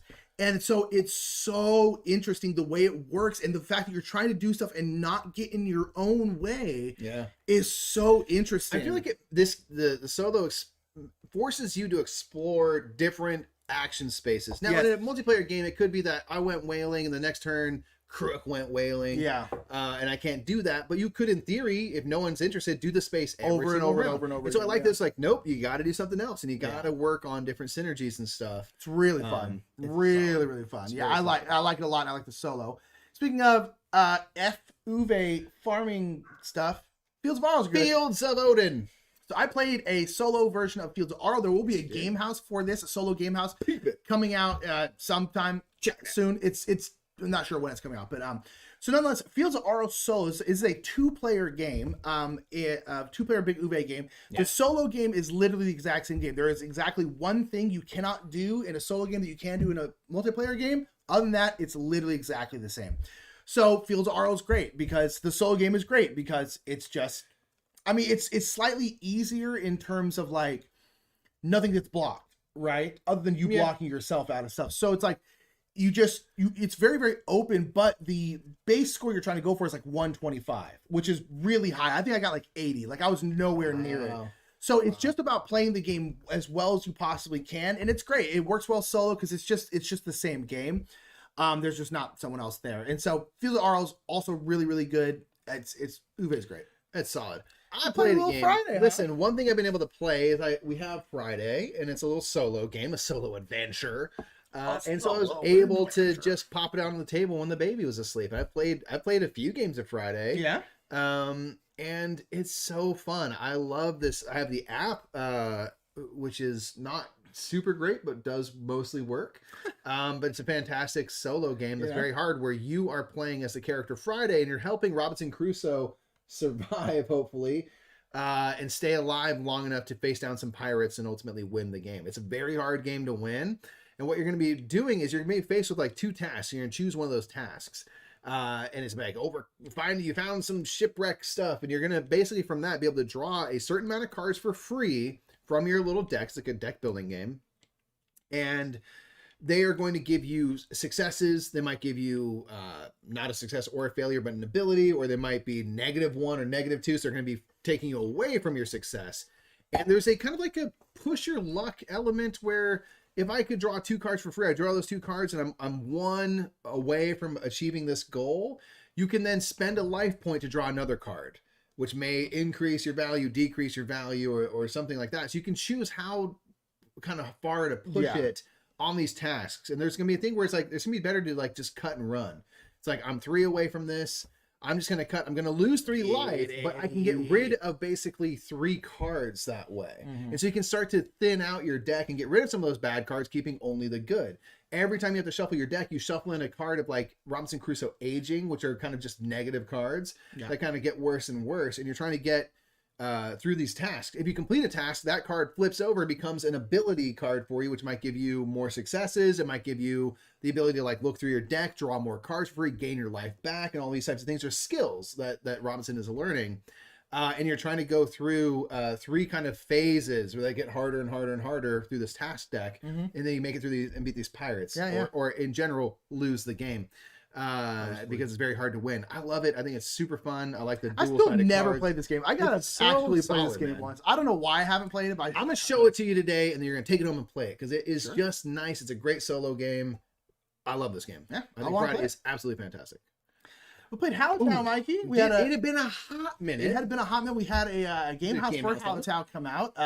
Yeah, it's great. It's Uwe Farman. I really, really like it. So good. I played not a great game when we played it, but nonetheless, I really, really like it. This is, again, we kind of talk about it's more accessible of the big Uwe games. I feel like it is for whatever reason. It feels like that. It's really, really fun, though. I like it a lot. Like, I really, really like it. It has this progressive worker placement spaces where each spot has, except for the card spots, has 3 times you can activate it. The first time you put a worker down, it costs 1. The second time, it costs 2. Third time, it costs 3. And so sometimes, and not everything gets wiped out between rounds. And so depending on the rounds, certain actions are cheaper or more expensive, depending on who goes there or doesn't. And so that's just a simple thing that's like, do I want to pay 3 workers to do this? Do I want to? You know, and as a game, you might get the access to have more and more workers in a round, but it's similar like Feast for Odin, where you're like, I might blow like half my workers on this right here. Yeah. But it might be worth it. So it's a great game, classic farming stuff, very Uwe Rosenberg. It's also which pretty. is why it's very good. Yeah, it's also pretty compared to most Uwe Rosenberg Beautiful, games. beautiful game. I played The Loop. I showed a bunch of people, a couple people at StreetGCon The Loop. I really like The Loop. Did you win? Nope, we sure didn't. So hard. It's that similar thing where So like hard. you feel like you're doing great, and then everyone we're playing with, they're like, "Dude, we're crushing." I was like, "It's gonna go bad. It's gonna go bad." I'm telling you right now, we're not doing as well as you think we are. And everyone's like, "No, we're crushing it," and we got destroyed. This is a game. It's hard, man. This game is so hard. It's so fun though. I really like. This is a game that does time travel pretty darn well. It's very abstracted time travel, but it's cool. So basically, it's like this big like pentagonal board or whatever, 7 septagonal board. Septagonal, yeah, Sure. and those are all different eras, like the industrial era, the modern era, like the end of times, the age of antiquity, the Renaissance era. And essentially you have Dr. Foe, who is going They're popping through time and dropping like just clones. dropping what are they called? Replicas? Well, yeah, replicas. I'm telling you, what are the red cubes called? Oh, like rifts and Rifts. stuff? Something like that. Yeah, they're essentially a rift token. They're tearing apart the timeline. Through They're a- causing they're causing rifts. Yeah, that's what it is. So they're dropping rift cubes through their the cube tower in the middle, and then whatever eras they go onto there. If you ever have 4 on there, that there becomes a huge vortex. If you ever get enough vortexes, you lose a lot that way. happen. And essentially, you're trying to do missions. The missions will have a couple of different things. Like it might be like remove 1 rift cube from every single era, and that might be what you have to do to complete that mission. This one will be like destroy a certain amount of clones in this era or whatever. So you're trying to do those things, but you have these cards, and those cards will allow you to do stuff, allow you to maybe move around, Put some move around energy clones, out. put some energy out, do stuff. And they all have a symbol in the top right. And so what you can do is after you use your cards, you kind of exhaust them and put them to the side. But then you can use an energy cube, which is a green cube that's on the board, and you can loop. And so what you do is when you use an energy to loop, you can bring back all cards of one symbol. So you can bring them back and use them again, and then you can loop again, but now it costs 2 energy cubes and then 3 energy cubes. But you can potentially loop 2 or 3 times and really have these really, really cool turns. And then there are new cards on the edge of the board. So if you ended an era, there's a card at the end of your turn. You can get that card, which is going to be a better kind of ability and stuff like that. And it goes on top of your deck, which is great because you get it right away. Yes. And it's really, really fun. It's super, super hard. There's also like 4 modes, and the other modes apparently are harder. And I'm like, how is that possible? When would I ever get to that? I love this game, but man, oh man, is it tough. But I really do like it. It's one of those games where I'm like, I don't care that we always lose. I really like the loop. It's very enjoyable. I mean, it's one of those ones I don't mind having a low win rate. Loop. It's great. It's so good. Yeah. I gotta play a little Nova Luna. Listen to you. I like this one, man. I want We should get it. It's really good. Nova Luna is kind of it's so fun. Kind of like a patchworky type game where essentially you're gonna be I think it's compared to Sagani is what Uwe got their inspiration. Something like that, yeah. Or but no, it's you're getting a tile, and the tile will have different colored spots on them. And essentially what you need to do is and the tiles themselves are different colors, like yellow, teal, red. These colors you see here. Those exact colors you see there. And so basically you put down a tile, and then on that tile there's a thing that says like yellow, red, and then blue. And that means you need to connect yellow, red, and blue to that tile, and then you get to cover up that spot. You have a certain amount of discs. Once you put out all your discs, that's how you win the game. Right, they're You're like the first one to do that. essentially. Yeah, essentially. And so it's just a puzzle of like trying to put stuff in the right way so you can complete these tasks, but each tile will have a certain amount of time on it. And so that's where the patchworky kind of stuff comes in, where you put your marker for that much time, and whoever's in last, it's their turn. But if you don't cross anyone up, you're still last, you get to go again. So it's that kind of patch thing. It's really, really fun. I always, it's like $50 for like just a game with tiles in it. It seems very expensive. But no, we should just get it, because like we would play it, I think, very often with people. It's very, very good. It's just very expensive, and I don't entirely know why, but maybe there's a reason for it. I'm not. I'd say there's one reason why. Stronghold games, yeah. One compelling reason. Stronghold. Get your prices together. It's very good. I put a little Solo Orleans. Solo Orleans is great. In the Invasion expansion, it's been a good month. In the Invasion expansion, there are 3 different solo scenarios, right, which are super cool because they change up the game a lot. They're just not. It's not just like, hey, you're just playing Orleans, but you're playing solo. You have specific tasks and the specific stuff you're trying to do. There's 3 of them. I played the first one in I played the second one first and got destroyed. It wasn't even remotely close. And then I played the first one and absolutely crushed. So I was like, I need somewhere in the middle. You need a 1.5 module. Yeah. But it's great. If you like Orleans, it's a really fun solo adventure. I think there's one more solo adventure in the 5-player expansion. But nonetheless, it's really cool that the Invasion expansion is just outstanding. There's so much stuff in that expansion, including a cooperative mode, a 2-player mode, 3 solo modes, another version called Prosperity. A lot. There's a lot. Orleans has a lot of content for it. And we were talking about we have the Trade and Intrigue expansion and then Invasion. And you're like, there's so many ways to play Orleans. There's a lot of different ways to play. It's very cool. So Orleans, you can get it. I need to play it. It's been a hot minute. I didn't play Patchwork, so you must have played Patchwork. This was the month of Ube. We played so much Ube this month. We did play a lot. I played Patchwork with my mother-in-law, Joy. I built a quilt for the ages, I tell you. It was solid. It was solid. It's the best game I played in a while. Okay. Which is good. It's been a minute since I put together a solid quilt. Yeah. This is like what we consider what ushered in the era of polyomino games that we see today. This is the one that we track back to because it's simple. It's all it is. It's a polyomino. Yeah, it wasn't the first, but this game. Really made them popular. It felt like. Oh yeah. So Tetris, of course, is the OG. No one knows. But so in this one, you're putting these different weirdly shaped patches of quilt. You're making a patchwork quilt. Yeah. So there's different patches and stuff. There are all sorts of funky shapes. And on your turn, you will choose one of the 3 patches that's in front of this little marker that's moving around the board, around the table rather.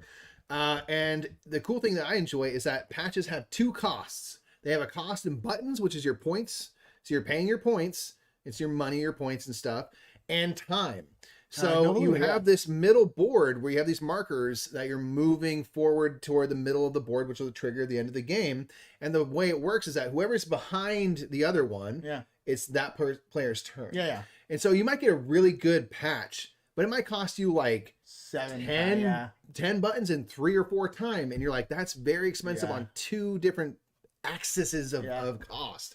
And so I love the fact that you have the dual cost. Some things are cheaper in buttons and more expensive in time. And Nova Luna has the same system. Yes, the timing. But the cool thing is wherever the marker is, you can only choose the next 3 patches. Correct. So you are limited. So you can't just be like, just choose this one because it's good for me. It's no, you can only choose from that. So you can pass. And if you if you don't want to buy any of those or can't afford them, you can pass and instead move your marker until you are in front of your opponent. And for every space you covered, you get a button. Then of course, for every button on your quilt, there's different points where you pass little buttons on the central board. You can get your button economy starts building. It's just super solid. It's just a spatial puzzle. It's so fun. Great 2-player game. Indeed. We love it. We love it. Play a little Raj of the Ganges.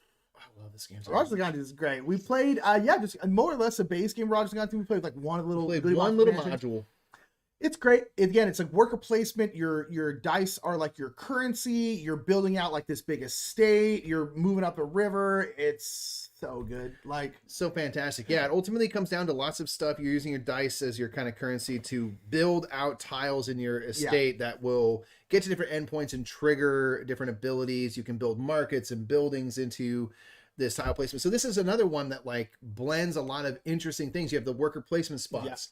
The way that you use your dice to kind of pay for stuff is really interesting. The tile placement and the kind of pathways you have to build is very interesting. Then it has the 2 tracks, the fame and the wealth, and you're trying to cross those, which then Arc Nova borrowed. Yeah. And those are, so this is something that just has like so many things that we enjoy in it. That's just been this kind of like evergreen for us for a number of years. Like we played this every time I play it, I was 4 like, years I still ago. like it just as much. Yeah. And I'm like, this guy, it just doesn't dwindle like at all. Like it just stays strong. Yeah, it's just every time we don't play it all the strong. time because we don't play any game that often. But every time we play them, it's like, and the roll and ride's also so good. Very, very good. So you played a digital Terraforming Mars. I did. I did stepped in for a little TLN. I did stepped in for a TLN with just a couple day old child at that point. She was. I did a baby. Yeah, so I did like a little stream of Terraforming Mars, but I was like, I'm gonna play it digitally because I don't think I have the bandwidth mentally to set up a board game on a table.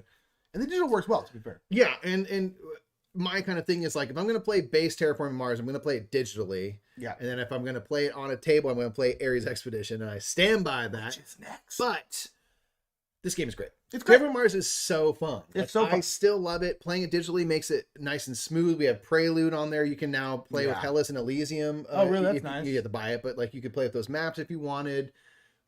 It's a really enjoyable game. It's great. It's so solid. It's absolutely like earned its praise over the years and earned its place on people's lists and things like that.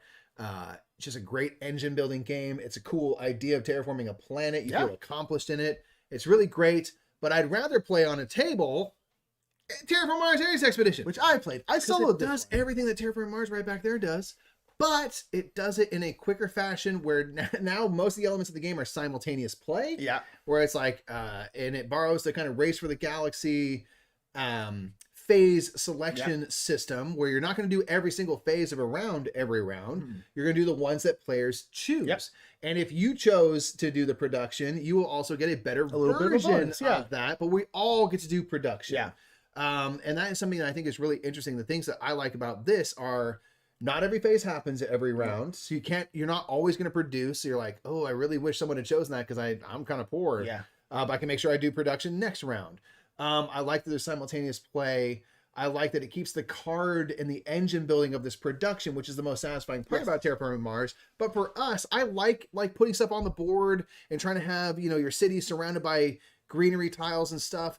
But it's not so compelling that we miss it when we play this version. I don't find it compelling at all.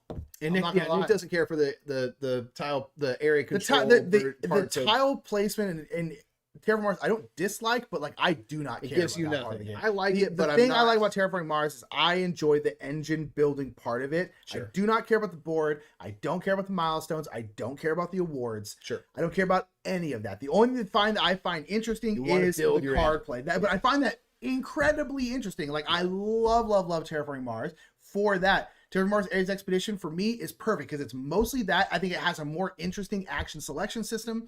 Agreed. And then also, like, one of the main things that I love is that, like, you can just choose when to get cards. Like, I enjoy that. You can also get card production, so getting cards is a little bit easier. You don't have I feel to pay like to keep cards in your hands. Then if you have cards, you don't have to pay to keep cards too, which I do find intriguing in. I don't mind that Terraforming Mars. Me neither. I think for this version, that was a very it makes good sense. change. And then also, you can just discard a card to get $3 at any time, because so often there's cards you're like, well, I don't need these, and you can get rid of cards you can do like a standard action to get rid of cards in the normal for like $1. But this one's like, no matter what you expect, I had to play this card. I don't have quite enough money. Oh, I'm probably not going to play these 3 cards.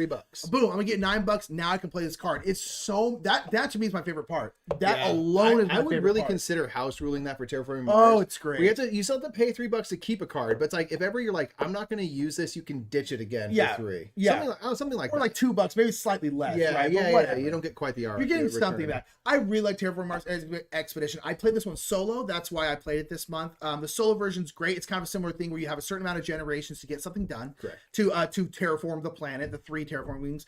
You have like a dummy player, and that player is going to just randomly flip out an action card. So you don't know what they're going to play, but you can kind of deduce it because they go through their entire set of 5. So you know, like, oh, there's only this one left. Yeah, right. And they're going to do that 4 times. You're going to go through things. You have 20 turns, and then you have 5 more turns. But the last 5, you get to choose what the AI does in terms of what action they're choosing. Other than that, your game is exactly the same. but it's really fun. It's really hard. But we got pretty close. I think I needed 2 more turns to get it done. But it's really fun. Terraforming Mars Ares Expedition. I'm like, great. I'll play Terraforming Mars digital. Any other time, I'll probably play Ares Expedition. Yep, that's right. Both of us played Viticulture. I played it solo. Did. It's great solo. It's my favorite game. Yes, it's fantastic. I've played it a couple times recently where I played base Viticulture, by that I mean the Essential Edition, not Tuscany. I played it with Karen and Joy recently, and pulled out a dub. I looked at it in the water, said, "You don't know how I close these games." I put it like this. I said, "Let's make some wines," and then I made some wines, and it was dope. You know what? Like, I've played without Tuscany a few times recently. It's not bad. It's such a good game still. Yeah, it's like, great. do I want to play Tuscany? Absolutely, I do. But man, it's great. It's just a solid game through and through. I'm really excited. We need to order Viticulture World. Yeah, I really want to try it's it. on pre-order now. Really want to try that one. It's just a great game that we've had for a long time now, and it's similar to other games. Like, it's just not really ever less fun and satisfying to play. Yeah. It's just always really solid. I like it. Yeah. How we do it, what it do, you are able to see us live. Hopefully you're on summer because school is not in session at the moment. Indeed.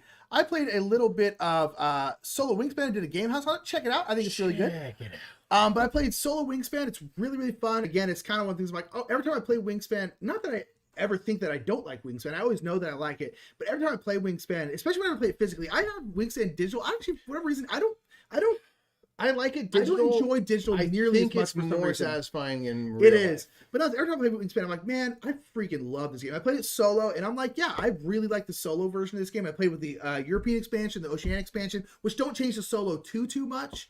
The European doesn't change it at all. Actually, it doesn't do anything. It's just different cards, right? Yeah, it's just more cards. The Oceanic expansion, basically the AI can collect nectar as well, and so you're trying to beat that. But that's pretty much it.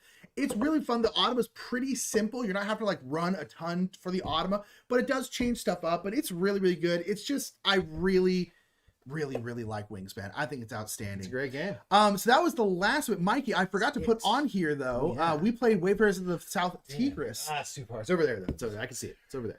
Wayfarers of the South Tigris.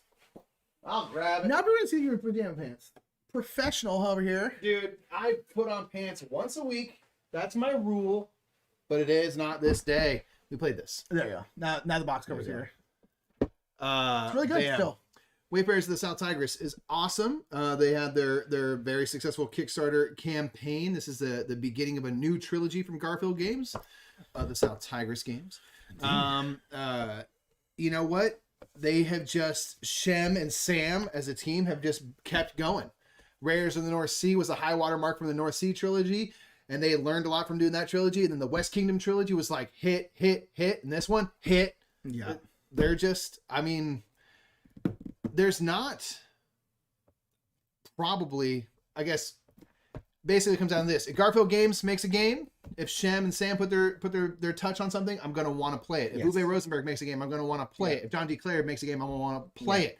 There's not many people on that list, but Shem, Phillips, and Gargoyles Games are people on that list. Yeah, it's true. This game is dope. It's so awesome. You are building out this magnificent tableau of cards. Yeah, it's very large. You have these land cards, these sea cards. You're charting the night sky above you, and it all comes down to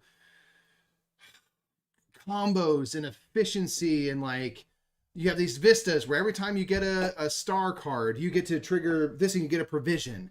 And so you are building all these synergies with different things. The space cards all provide scoring and stuff, and they're going to be based on the types of tags that you collect. There's just so, like, out of all the Gargoyles games, this one, like, you could explore forever and try to figure out the coolest possible combinations of this card with that thing, which triggers this thing, which gives you that thing.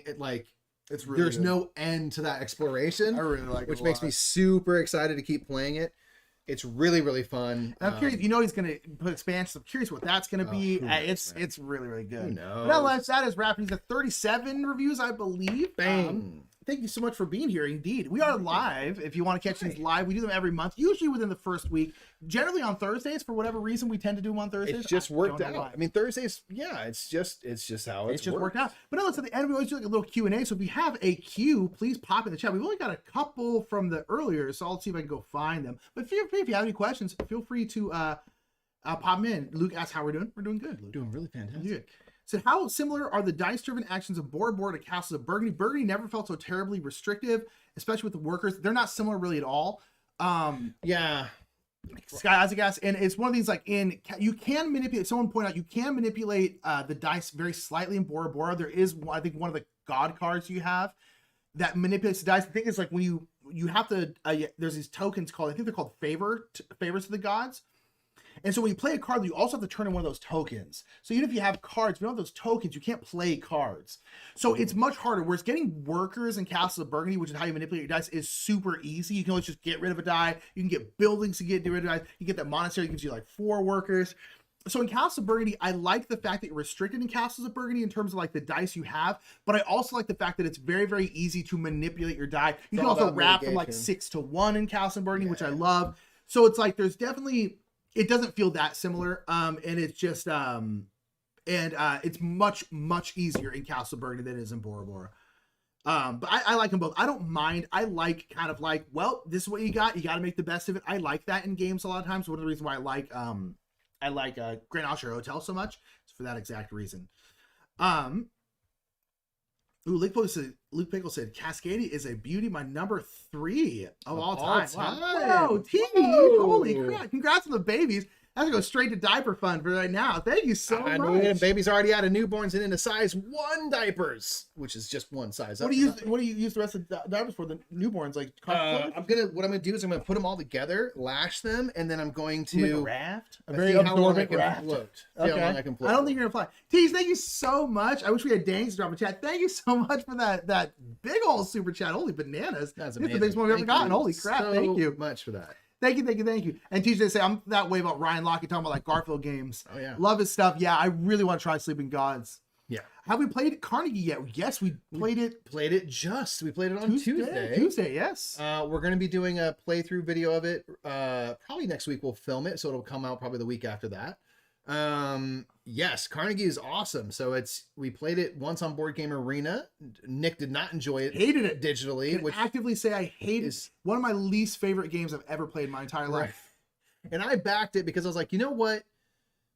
He's going to enjoy this more once you can see it in front of you. And I do think it is better if it's in front of you. I acknowledge. I was like, I think I'll like this game in real life. I hated it digitally. Right. Did not appreciate. And it is really fun. It's a really fun game. It's like not that like for being a big game, like it's not that crazy in terms of like mechanisms. But I imagine if you're playing like especially like a 4-player game, strategically figuring out like where to have your people, because I think this person's going to choose this action and stuff. Like a lot of that stuff I think could be very tricky. The thing about Carnegie is all about setting yourself up for future rounds. Yes. You want to be able to participate. You don't do that particularly well, you're going to have a hard time. Yeah. And the first half of the game we played on Tuesday, well, not in the first half, probably the first third, I really wasn't doing that well. And Mike was. So he had tons of resources, tons of money, and I had basically nothing. Yeah. And then I finally started getting it going. Yeah. And I kind of petered out. I think I ended up winning the game.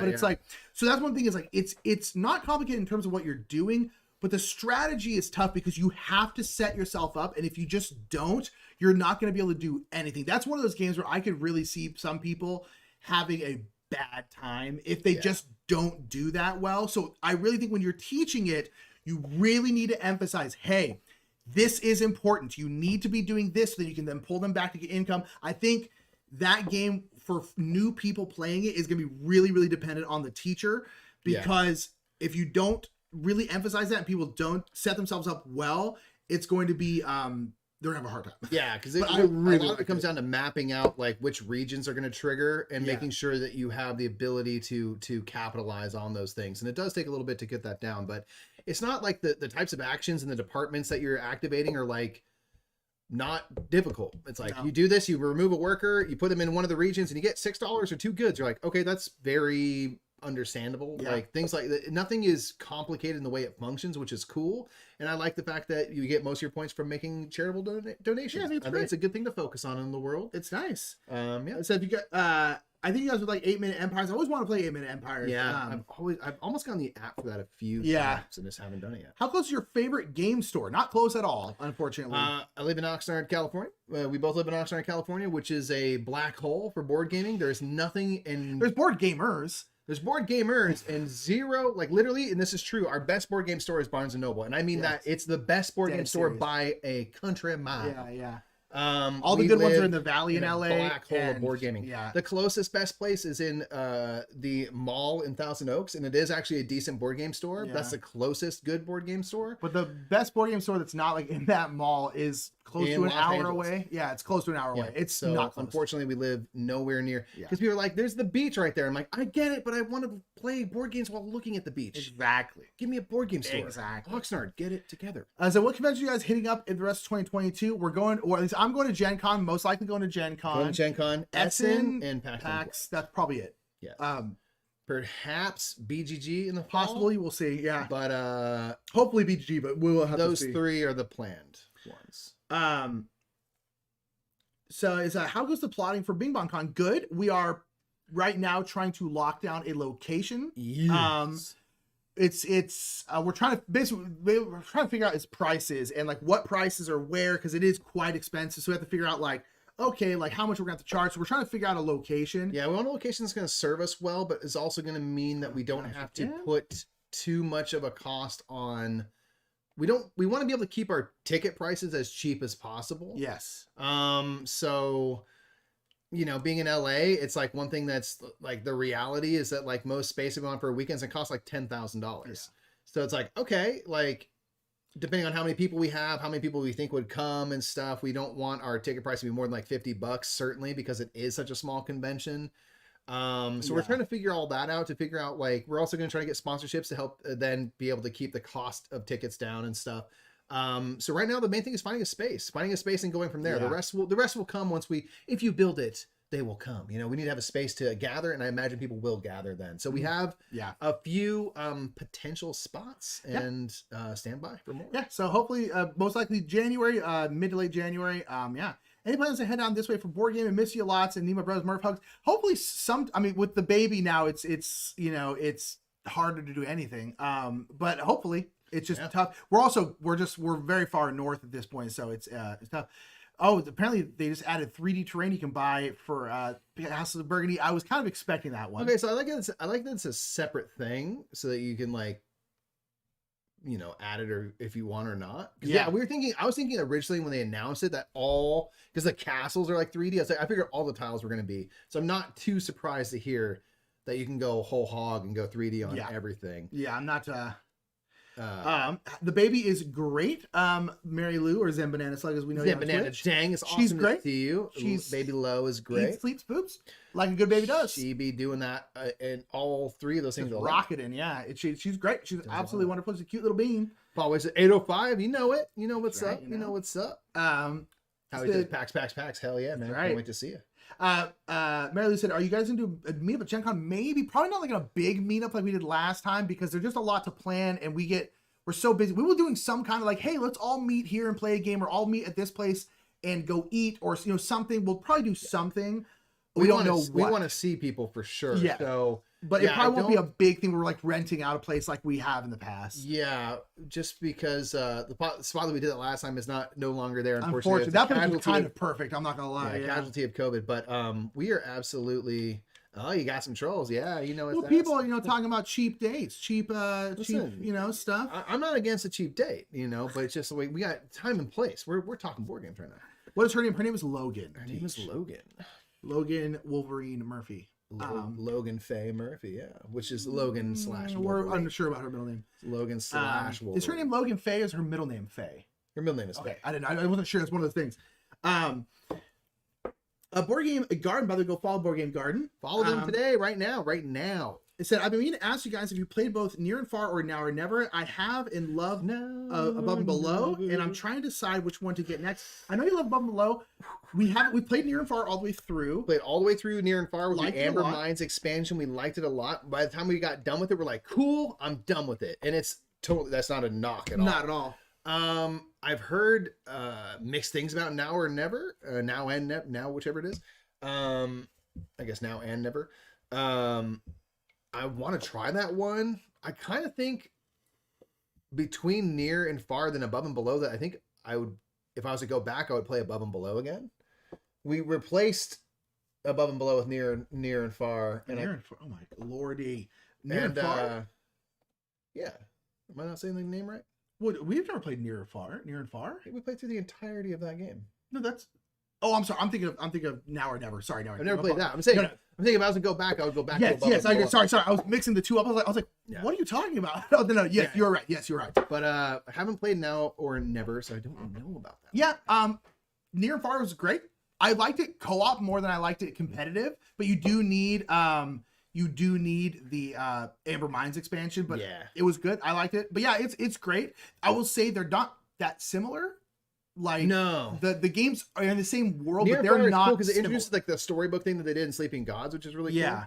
So the thing is, like, if you love Above and Below, Near and Far you'll probably still like, but nonetheless they're not super similar fun. games. Super fun. He says heard about her first on Our Family Plays game. Did they mention? Oh, did they mention that? Oh, I didn't know that. Man, How'd it go family, all love. Oh, the family's the best.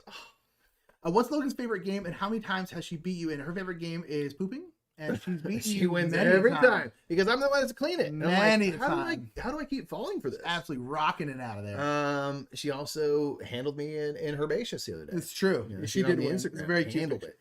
Handled it. Yeah, she's due. I don't know when we're gonna start introducing her to games. Probably next week or so. Probably.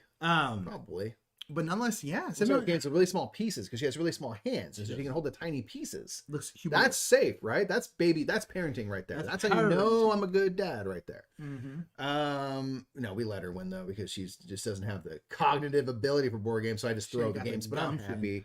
You know, she's spoiled little brat. Have you guys played the Wizard of Oz Target game? It's really fun. Is that the storybook one? Yeah, I liked it. We have it right over there. And we have the Princess Bride. I really like the Princess Bride storybook game. Honestly, it's super fun. We played it on stream. Talking about Ravensburger crushing it, right? Yes. Like it's so cool. Nick and I are not Wizard of Oz fans. We don't hate it, but it's not. We didn't really grow up on it. Yeah, we grew up on Princess Bride, not Wizard of Oz. Yeah, I grew up on the James Franco Wizard of Oz. That's a definitive Oz tale to me. Oh, that's right. I forgot you made one. It's super fun because it takes you through like the story. And I'm like, Wizard of Oz is like a classic movie that we all know. And you get this like little puzzle to solve in each one. And there's like song challenges. So you're like singing the songs and stuff. Princess Bride, I'm really excited for because that's a movie that we do love. And I think going through that's going to be really fun. But I was like, when we were playing Wizard of Oz, I was like, you know what? This game is actually great. Really good. Really good. And we weren't expecting it because we're just like not into Wizard of Oz. I'm like, oh, that doesn't matter. It's so part of like ingrained in our culture and the zeitgeist that like, it works really well. I highly recommend that. I'm so excited that they've numbered those. I'm like, okay, maybe they're doing more, and I would love to see what else they did. Face Off coming next, dude. Yeah. Super excited about that one. Board Game Garden said, I know there's more story in Near and Far, and I'm not sure I would love a ton of story. I still love some gameplay and mechanics, not too much story. I'm kind of the same boat. I don't really like story games. With Near and Far is... I like with Above and Below, you get the story, but there's just this little snippet of like one thing that happens, and I'm like, that kind of was great. I think I like Above and Below better for that reason. In fact, it's like fun stories, but it's just kind of like random stories. The rest of it's just mechanical. There's definitely more story in Near and Far. I think you would still enjoy it. I don't think it's from what I know about your general liking of games, I think you'll like Above and Below more. Yeah, but Near and Far is cool. Like it is definitely cool. But Above and Below rips. It's just easy to get into, and it's just contained within itself. How I do it says working on potty training this summer. Can't wait to stop cleaning butts. I've already trained so many diapers, and this kid is not quite 4 weeks old. And I'm like, it's an immense amount. Yeah. It's an immense. You've been doing that for a minute. Oh yeah, you're spending a lot of money on diapers, dude. Years. That's great. It's all part of the joy of it all. But it's amazing. You're like, dang, this kid produces waste. Like no one's business. Astonishing level. So how would you deal if Logan said one day, Daddy, Uncle Nick, I hate board games? That'd be fine. I'm gonna prepare myself for the inevitability that she's just like absolutely not. She hates it. Yeah, not everyone likes it, And And that's okay. It'll be a bummer. I just won't have anything to relate to for the rest of her life. So that's on her. I doubt she would hate them completely. It would be tough. Yeah. Unless she had like a really bad experience, something like that. I doubt it. But if she doesn't like, she just doesn't like it. Not all kids do. Not all people do in general. And so it's like, if it happens, it happens. It would suck a bit. I'm sure there'll be a phase. I would like her less. But then she'll wise up. I'll love her a lot less. But become super cool later. I'll still find some love for her somewhere. Board Game Garden says, okay, amazing. Thanks, guys. I'll have to look into Now or Never more to see if that is maybe a good middle ground, because I think that one's more contained, like just game to game. Yeah, I don't know. So I think it would be Near Far is good, but yeah, I'm also not really into story in games, which is weird. You think I would be? I'm honestly really not. Joe says, "What up, dogs? You up? What up, Joe? We're we're about to head out here. If there's any last questions, pop in the chat. But if not, we'll get on out of here. We were slow talking today.